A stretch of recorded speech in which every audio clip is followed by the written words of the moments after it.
The thing about the Starbucks secret menu is that it doesn't actually exist. That means that when you place your order for an off-the-menu beverage, you'd better be able to tell your barista exactly how it's made. Here's how to order all those secret menu drinks the right way. People have said for a long time that the first bite is with the eye. When something looks good, someone will often think it tastes even better. So it's not entirely surprising that Instagram has kicked off a whole new trend in food of sharing pretty things as well as eating them. I really wish I'd taken more pictures of my lunch and put them online. Scroll through any foodie's feed and you'll probably find the simply but aptly named purple drink featured at some point. Want to know how to order your own? It's fairly simple, says Glamour. Just ask for a blend of passion iced tea, soy milk, and vanilla syrup. That's over ice, of course. And then add whatever berries you'd like. And don't forget the clear cup for the Instagram shot.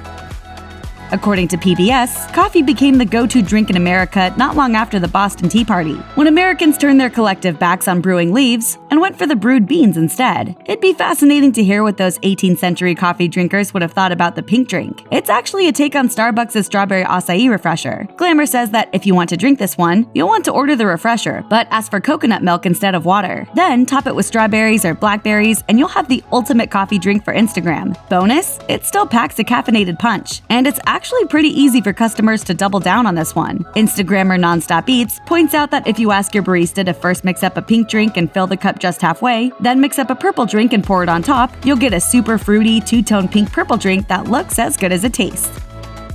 Looking for something bright and sunny, cold and refreshing? It doesn't matter if you're celebrating the return of summer or trying to fight off depths of winter seasonal depression. Starbucks has you covered, as long as you know the right way to ask for the orange drink. It's another one of the rainbow drinks that showed up on Instagram and caused a major fuss. And it's not just another pretty drink, it's also delicious. It's super easy to get too, according to 17. All you need to do is order a blend of orange mango juice, coconut milk, and 2 scoops of powdered vanilla bean flavoring. Have them pour all that over ice, and then be sure you get your lighting right when you take your pictures for all your social media accounts. But most importantly of all, don't forget to have fun while you're getting your orange on.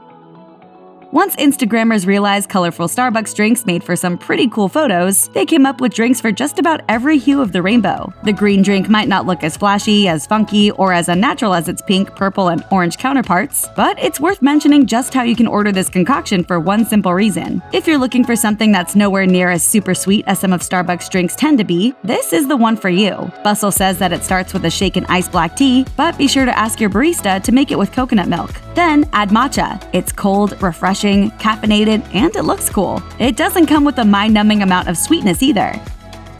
A lot of Starbucks drinks aren't really good for you. Just take a grande strawberry frappuccino blended beverage cream. At 54 grams of sugar, it's well over the limit that the American Heart Association recommends for an entire day. So any drink you're going to be building around this base isn't going to be doing your waistline any favors. Of course, sometimes you just need to treat yourself. Treat yourself. If it's one of those days, how about treating yourself to one of the banana split frappuccinos making the rounds on Instagram? Start with a strawberry frappuccino, then ask for a few adjustments. Add a scoop of vanilla bean powder, some Java chips, and a whole banana. Then top the whole thing with whipped cream and a drizzle of both mocha and caramel. And there you have it, a banana split in a cup.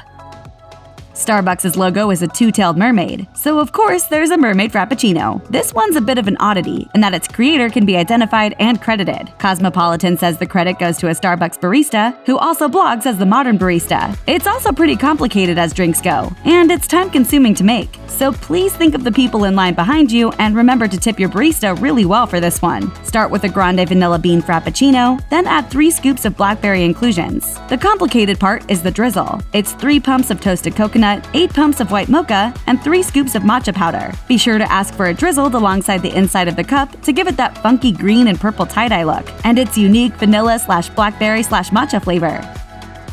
Pumpkin spice lattes are a sure sign summer is over and autumn is looming. They're everywhere for a few months, so they can be a bit of a love or hate thing. Even if you love them, you've probably gotten to the point where you just need to mix it up a little. So how about asking for the secret iced caramel pumpkin macchiato? Cosmopolitan says it's actually surprisingly easy to make. Just order an iced caramel macchiato and replace the vanilla syrup with pumpkin spice syrup. If that's not enough pumpkin flavor, ask for a sprinkling of pumpkin spice too. Easy, delicious, and very Instagrammable. It's a win all around.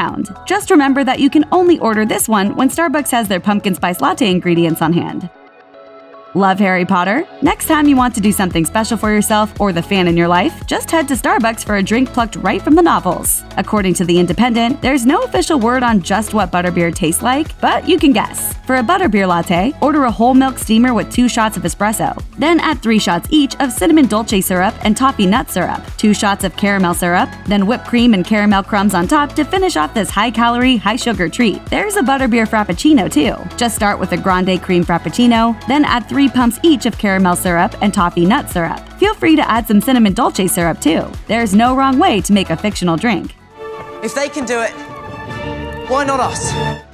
According to Mission Chocolate, Mexican hot chocolate is a tradition dating back around 4,000 years to the Aztecs and the Maya. It's a little different today than it once was. The modern version that's often made for special holidays is a sort of spicy, frothy drinking chocolate made with ground cacao, sugar, cinnamon, and sometimes chili. Cosmopolitan reports that you can absolutely order it from Starbucks. Start with the hot chocolate, but ask for soy milk and no water. Add 2 pumps each of both mocha syrup and white mocha syrup for a venti, then 4 pumps of cinnamon dolce syrup. Don't forget to ask for some cinnamon powder in the milk while it's being steamed. The beauty of this one is that it's the perfect drink not just for the holidays, but for any chilly night, especially when you're sick and tired of more traditional wintertime flavors. One of the best things about being a kid was all the fun cereals with chocolate and marshmallows that didn't actually taste like marshmallows, and all kinds of shapes that definitely weren't flakes. If you were a fan of Cinnamon Toast Crunch in particular, then there's a secret menu item you have to order next time you head to Starbucks. The radio station 97ZOK says the key is to start with a white mocha frappuccino and ask if your barista can add both cinnamon dolce syrup and hazelnut syrup. Request 2 pumps of each if you're getting a venti. Then ask the barista to blend cinnamon sugar into the drink, then top it with whipped cream and another sprinkle of that same cinnamon sugar. We're not responsible if you suddenly have the urge to spend all day watching cartoons after drinking this delicious frap. Not a Cinnamon Toast Crunch fan but still looking for some cereal nostalgia? Next time you head to Starbucks and you're in need of a little escape from the realities of the grown-up world, order up a fruity Pebbles Frappuccino. Make drinks as you'll need to start with a strawberries and cream Frappuccino, then ask your barista to add 1 pump of classic syrup, 1 pump of raspberry syrup, 2.5 pumps vanilla syrup, and a dash of orange mango juice. Don't forget to ask them to top the whole thing with whipped cream because you absolutely deserve it. Just don't let Barney steal it away from you. Redditors say it's sometimes called liquid cocaine and sometimes it's called white lightning. Whatever you call it, it's going to deliver a serious burst of caffeine. Don't say you haven't been warned. There are a few different ways baristas say they've made this one. The most basic way is to request 4 shots of espresso over ice with a few shots of white mocha. A few others suggest topping it with whipped cream or adding a few more espresso shots. Others add there's actually a precedent for the drink and say that it's based on a Vietnamese drink called Café Shuada. It's super easy to make the traditional way, as Nespresso says it's just some super strong coffee over ice with a burst of sweetness from condensed milk. Cadbury cream eggs are delicious. The only bad thing about them is that you can only get them at certain times of the year, and stockpiling them never, ever works. They're great plain, in ice cream, wrapped in a roulade, baked into shortbread, and in Frappuccino form. The bonus to this one is that you can order it any time of the year. You're not actually going to be using any Cadbury cream eggs, just recreating that oh-so-distinctive flavor. According to The Telegraph, it's pretty easy too. Just start with a Java chip Frappuccino, then ask your barista to add a few shots of espresso, a scoop of vanilla bean powder, and a few pumps of both vanilla syrup and caramel syrup. It's chocolatey, it's sweet, and it's got that unmistakable vanilla caramel flavor. It's especially handy around November, when Cadbury cream egg season seems ages away.